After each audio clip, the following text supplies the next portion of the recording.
자, 여러분 스포츠 윤리 강의를 진행을 할 거예요. 스포츠 윤리는 1강부터 7강으로 구성이 되어 있고요.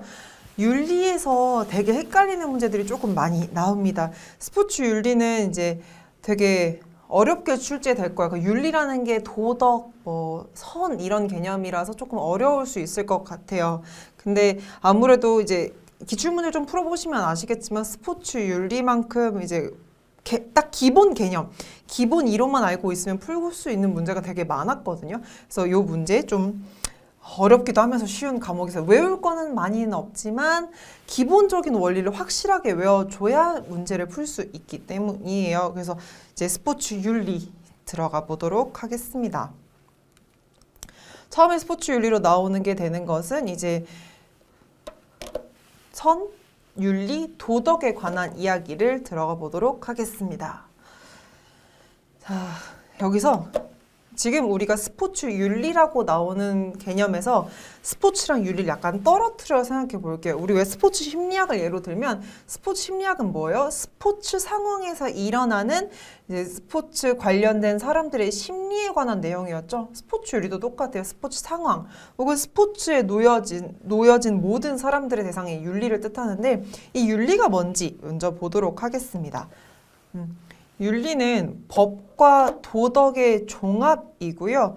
그리고 실질적인 면이 존재합니다. 우린 어떻게 해야 하는가, 무엇을 하면 안 되는가, 무엇을 이루는가에 대한 내용입니다. 그리고 두 번째로는 도덕이고요. 도덕은 약간 윤리와 선과는 약간 차이가 있죠. 양심이란 단어랑 거의 동급으로 보시면 되고 주관적인 면이 존재합니다. 주관적인 건 어때요? 내가 가지고 있는 내 태도, 마음가짐, 심정 이런 것이고요. 그렇기 때문에 일상생활에서 좋은 생활을 의미하며 계시나 전통 같은 것도 포함을 합니다. 마지막으로 선은 윤리와 도덕의 표현 방식이라고 보시면 될 것 같아요. 그래서 이쪽에서 적어놨듯이 윤리와 도덕은 선의 표현 방식이고 실천 행위, 그러니까 실질적으로 내가 행하는 행위라고 보시면 될 것 같습니다. 그래서 이제 스포츠 윤리를 이제 여기서 설명을 드리면 스포츠 윤리는 스포츠맨십이라든지 스포츠 상황에 놓여진 실천의 자율성을 중시한다라고 보시면 될 것 같아요. 뒷장에 계속 나오니까 가볍게 넘어갈게요. 시험 문제에서 많이 나오는 건 여기 나와 있는 사실 판단과 가치 판단이 어떤 것인지를 보는 건데 판단의 기준이 무엇이냐에 따라서 이름이 사실 판단, 가치 판단으로 볼 수가 있어요. 사실 판단이라는 건 객관적인 어떠한 사실이 있고 그것을 기반으로 우리는 판단을 할 수 있다라는 거고요. 가치 판단은 주관적인 판단입니다. 그래서 예를 들어서 내가 너보다 예뻐, 만약 내가 너보다 점수가 높아라고 하는 건 어떤 거예요? 사실을 기반으로 객관적인 점수에 따라서 하는 거라면 내가 너보다 예뻐, 내가 너보다 착해 이런 거는 판단의 기준이 약간 모호하죠. 그것은 가치 판단이라고 보시면 될 것 같습니다. 그래서 사실 판단 같은 경우는 측정을 통한 참 그리고 거짓 판단이 가능해요.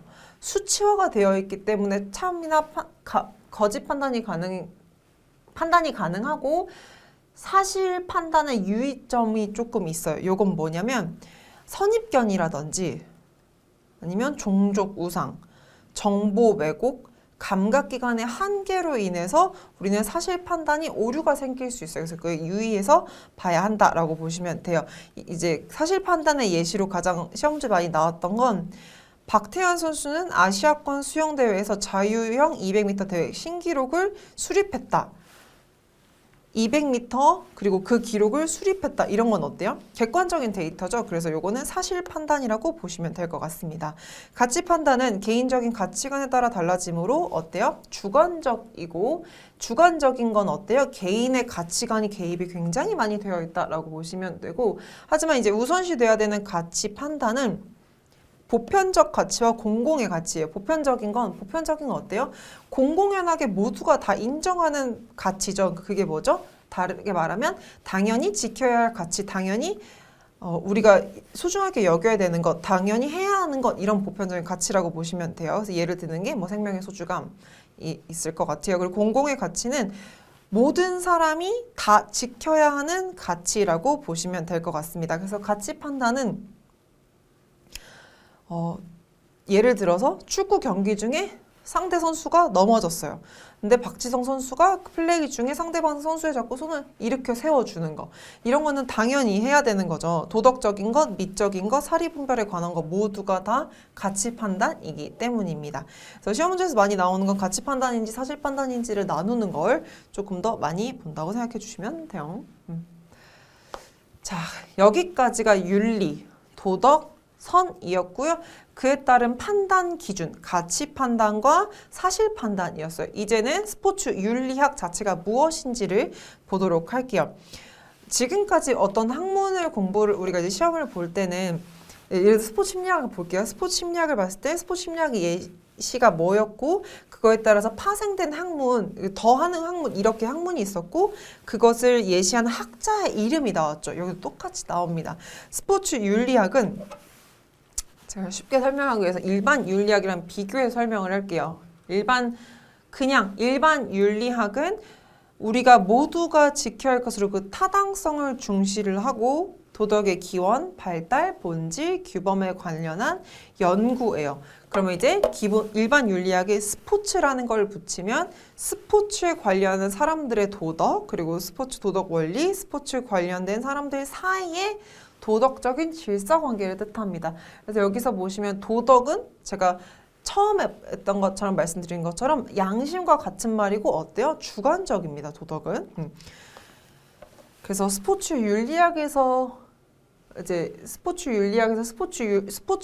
관계를 보게 되면 스포츠 플레이 자체는 우리 인생의 축소판, 거기서 골도독, 희노애락 이런 것들을 말하는 거예요. 그래서 윤리가 투영된 정신적인 산물이고요.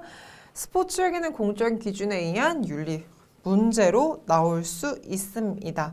그래서 스포츠는 어때요? 누가 하는 거야? 사람이 거기 진짜 그 경기장에 뛰면서 하는 것이기 때문에 인간의 지혜, 윤리가 투영된 정신적 산물이라고 합니다. 이제 스포츠 윤리의 독자성을 보게 되면 독자성이라는 건 뭐예요? 다른 것과 차별을 두는 나만의 독자적인 것, 나만의 특유한 혼자만의 성질을 뜻하는 게 되는 게 독자성인데 스포츠 윤리의 독자성은 스포츠 선수는 필수 조건으로 스포츠 규칙을 준수해야 되는 거. 스포츠 규칙을 당연히 준수를 해야 한다.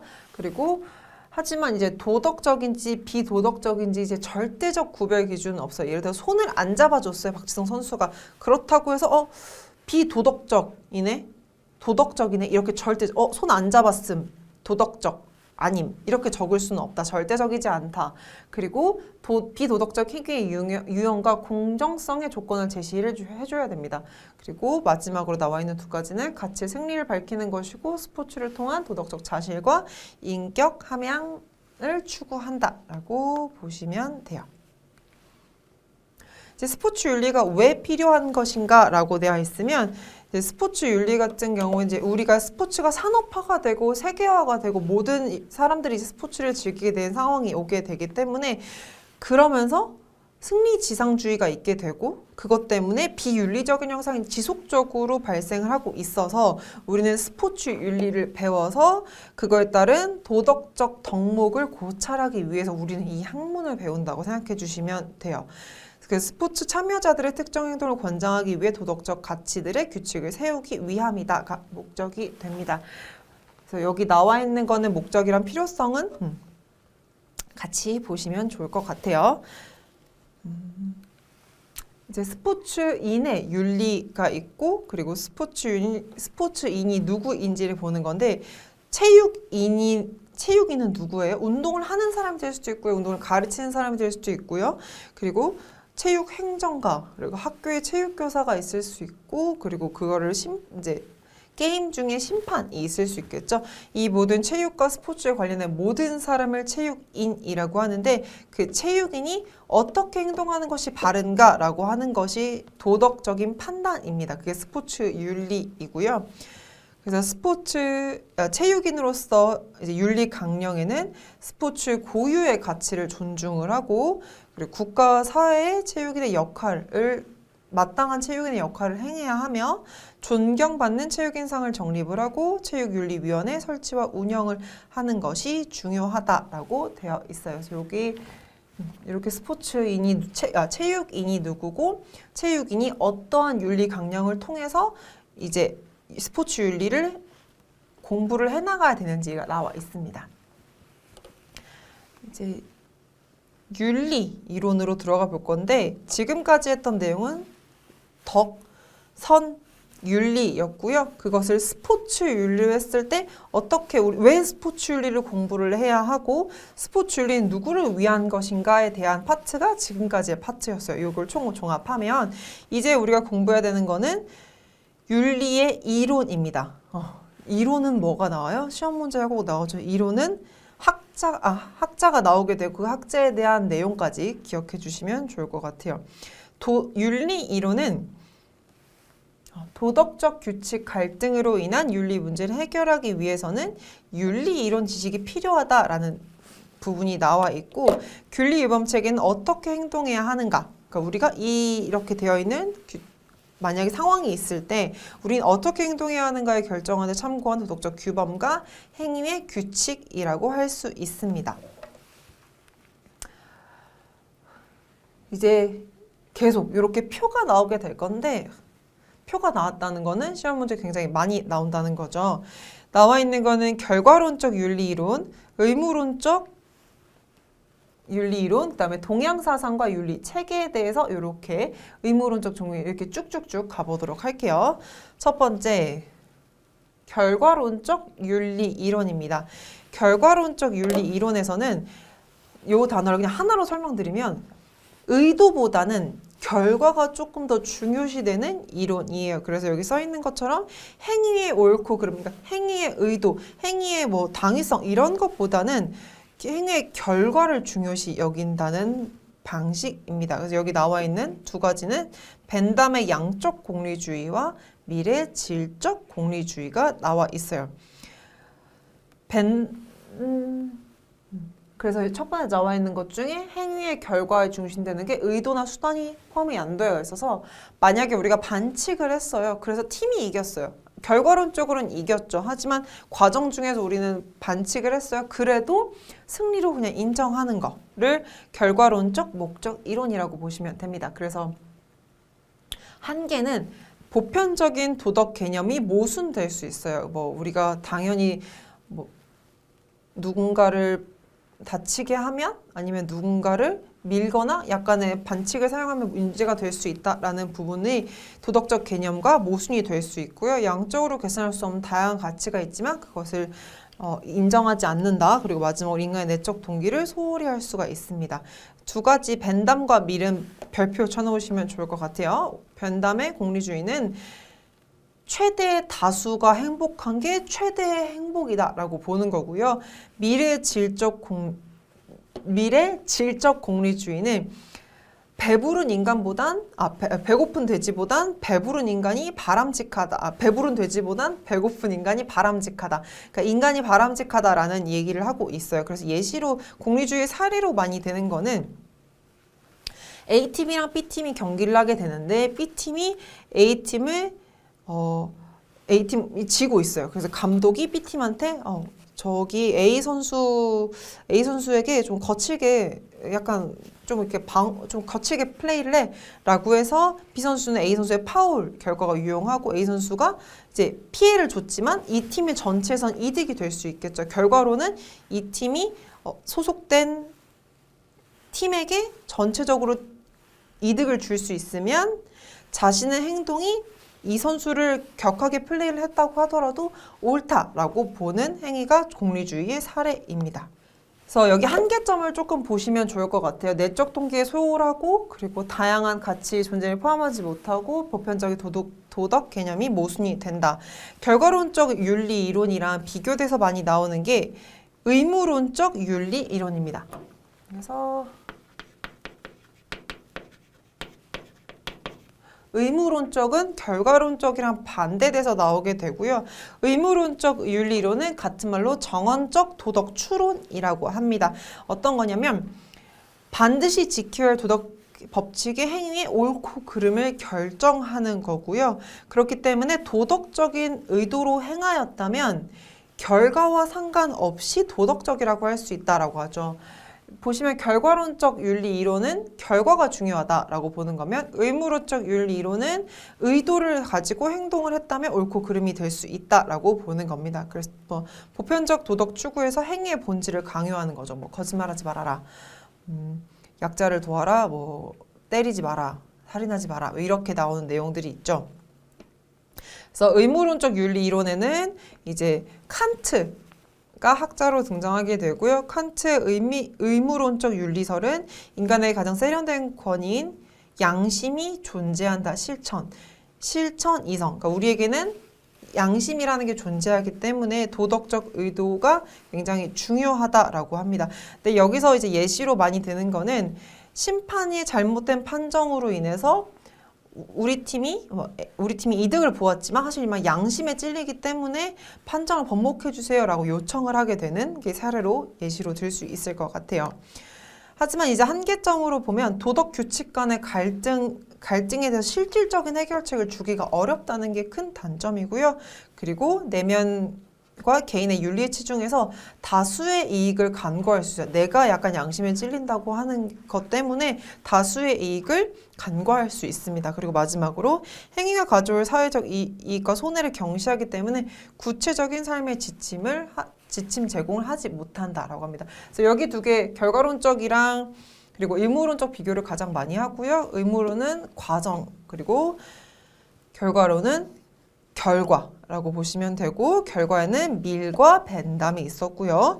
의무론에는 칸트가 있었습니다. 여기까지 외워주시면 돼요. 다음에 세 번째로는 덕윤리 이론으로 나와 있습니다.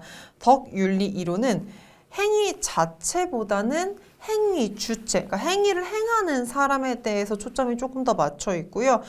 무엇을 해야 하는가, 무엇을 해야 되라기보단 어떻게 우리는 태도를 가지고 있어야 되는가, 어떻게 행해야 하는가가 조금 더 중요합니다. 그래서 인간 내면에 있는 도덕성의 근원과 개인의 인성을 조금 더 보는 모델이 덕윤리 이론이에요. 그래서 덕윤리 이론에서 이상적인 인격 모델은 공자, 석가, 예수 등이고요. 도덕적 탁월성을 추구합니다.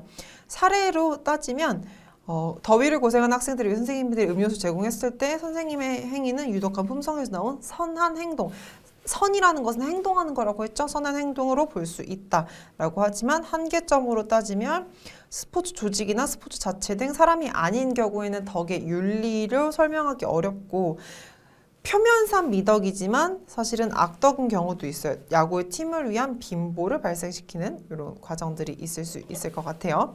그 다음에 동양사상과 윤리 체계를 보도록 하겠습니다. 동양사상과 윤리 체계에서 이제 대부분 세 가지로 많이 나와요. 유교, 불교, 도교 이렇게 나누게 되는데 유교는 공자의 사상과 맹자의 사상을 보시면 돼요. 시험 문제에서는 맹자의 사상 이렇게 측은지심, 수호주요, 사양지심, 시비지심 이렇게 네 가지를 가장 시험 문제 많이 내고요. 유교에서 간단히 보면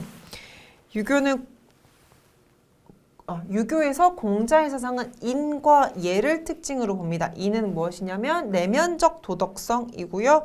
그리고 얘는 외면적으로 표출하는 방식이 어떠하다라고 보여집니다. 사회적인 혼란의 원인을 도덕적인 타락으로 보고 있습니다. 그리고 이제 맹자의 사상으로 보면 맹자는 사람은 본디 선하다라고 하는 성선설을 기반으로 하고 있고 그로 인해서 측은지심, 수호지요, 사양지심, 시비지심 이렇게 네 가지를 인의예지로 실천한다고 합니다. 맹자의 사상 네 가지 같이 볼게요. 첫 번째로 측은지심 나와 있는데 근거로 보는 건 측은지심, 남을 불쌍하게 여기는 거. 그리고 수호지심, 자신이 옳지 못한 것은 부끄러워하고 남이 옳지 못한 것을 미워하는 마음입니다. 그리고 사양지심은 남에게 사양할 줄 아는 마음이고 시비지심은 옳고 그름을 가릴 줄 아는 마음이에요. 이렇게 네 가지 시험 문제 가장 요즘 기출문제 많이 나왔어요. 그럼 맹자는 성선설을 기반으로 한다라고 똑같이 외워주시면 됩니다. 불교는 모든 것은 다 그러니까 연결되어 있고 사람 마음은 모든 건 사람 마음에서부터 나온다라고 하는 게 불교고요. 그래서 모든 것이 연관되어 있다라는 것은 연기설이라고 보시면 될 것 같아요. 그리고 마지막 도교에서는 노자라는 분이 굉장히 중요하고 도교의 윤리는 노자에 의해서 비롯돼서 장자에 의해서 발전이 됩니다. 그래서 노자는 최고의 선은 물과 같다고 주장하며 인위적 제도와 본질을 모르고 겉보습만 추구한 세태의 혼란이 원인. 그러니까 혼란의 원인은 내면이 아니고 자꾸 겉으로 뭔가를 겉으로만 계속 보여주려고 하는 겉모습만 추구한다라는 거에서 문제점을 일으켰고, 노자가 추구하는 삶은 자연의 섭리대로 살아가는 것이 이제 노자가 추구하는 바입니다. 그래서 이렇게 동양사상과 윤리 체계, 그리고 덕윤리 이론, 그리고 의무론적 윤리 이론, 결과론적 의미 이론, 이렇게 네 가지가 1강에서 시험지에서 가장 많이 나오는 파트이기 때문에 좀 외워놔 주시면 좋을 것 같아요. 아까 했던 의무론적 얘기죠. 이제 동양의 사상가들에 대해서 이야기를 해볼 건데, 방금 우리가 누구누구 얘기했었죠? 공자, 그리고 맹자, 노자 이렇게 설명드렸죠. 공자, 맹자, 노자 이외에 순자, 고자, 장자까지 이렇게 6분의 사상가들이 있었습니다. 여기서 공자부터 간단하게 볼게요. 공자부터 보면 공자는 인예라고 해서 타고난 도덕성과 예로 하는 표출되는 방식이 있었고, 성선설을, 그러니까 사람은 원래 본디 천하다라고 하는 건 맹자, 사람은 본디 악하다라고 하는 성악설은 순자, 사상가님이 말씀해 주셨고요. 고자는 성무선악설이라고 하는 사람은 본성을 선하지도 악하지도 않아, 그냥 선하고 악하고가 아니야 라고 보는 게 고자였고요. 노자는 무의자연이라고 해서 자연의 섭리대로 살아간다라고 하는 이야기였고, 장자는 무라일체, 자연과 내가 하나가 되는 거다라고 보는 이렇게 6가지 사상가들의 이야기들이 있었습니다. 요거는 2020년에 같이 나왔던 얘기라서 조금 보시면 좋을 것 같아요. 지금 나와 있는 건 동양의 사상가들이고요. 서양의 사상가들은 이제 베버 아니면 니부어 아니면 나딩스 이렇게 세 분이 있고, 기출 개념 플러스에 보시면 이제 그거에 가볍게 보시면 좋을 것 같아요. 이제 동양의 사상가들도 나왔기 때문에 서양의 사상가들도 충분히 시험 문제 나올 수 있습니다. 마지막으로 이제 가치 충돌의 문제와 대안에 대한 파트였는데, 가치 충돌은 도덕적인 것이 이제 서로가 충돌하는 개념이라고 보시면 될 것 같아요. 처음에 우리가 도덕이 무엇이냐라고 했었을 때 도덕은 주관적이고 개인적이다라고 설명을 드렸죠. 그것 때문에 가치가 서로 충돌할 수 있다라고 보시면 됩니다. 그래서 주관적인 면이 존재하는 도덕에 의해서 가치가 서로 충돌할 수 있고, 그것 때문에 사실 판단의 차이로 문제를 해결할 때가 있고, 가치 판단에 대한 걸로 해결을 해야 할 때가 있다라고 보시면 됩니다. 우리 사실 판단과 가치 판단은 제일 처음 시작할 때 말씀드렸죠. 사실 판단은 무엇을 근거로 하죠? 객관적인 숫자라든지 나와 있는 점수라든지 이런 거가 있다면, 가치 판단은 어떤 걸로 하죠? 어떤 순위가 가치 있는 것인가라고 본다고 말씀드렸죠. 그래서 사실 판단의 가치로 인한 문제 해결은 객관적인 자료와 근거를 제시한다. 그래서 예시로 보는 거는 야구 판독이라든지, 예를 들어서 배구에 네트를 쳤다 안 쳤다 이렇게 봤을 때는 비디오 판독을 통해서 네트를 쳤네, 아니면 공이 선의 끝에 닿았네 안 닿았네, 닿고 나갔네 안 닿고 나갔네, 이런 것들도 판단을 할 수 있겠죠. 그래서 비디오 판독, 객관적인 자료를 제시하는 거. 그다음에 가치 판단의 차이로 문제를 해결하는 방법은, 첫 번째로는 도덕적 우선순위가 적용되는 겁니다. 보편적이고 영구적인 가치가 이제 일시적인 가치보다 우선순위로 고려가 되어야 된다. 우리가 지금까지 계속 믿어왔고, 예전부터 영구적인 가치가 지금 당장의 가치보다 훨씬 더 고려의 우선순위가 돼야 된다는 점, 그리고 모든 윤리론을 적용하여 도덕적 판단을 하나의 관점이 아닌 다각도로 분석을 해줘야 하는 점, 그리고 마지막으로는 모든 사람이 수용 가능한 중도적 관점으로 보는 것이 되게 중요하다고 보시면 될 것 같아요. 왜냐하면 우리가 처음에 가치 판단이라고 설명했던 거는 가치 판단은 주관적인 판단이 될 수 있죠. 왜냐하면 그 개인의 가치관이 개입되기 때문에 그래서 보편적 가치라든지 공공의 가치라든지 다수가 인정하고 옛날부터 해왔던 가치가 인정되지 않으면 문제 해결 방법이 되지가 않아요. 그래서 가치 우선순위를 적용을 하되 우선순위를 적용하면서도 앞서 말씀드렸던 그런 보편적인 가치라든지 공공의 가치를 모두 넣고 진행을 해줘야 한다. 이렇게 보시면 될 것 같습니다.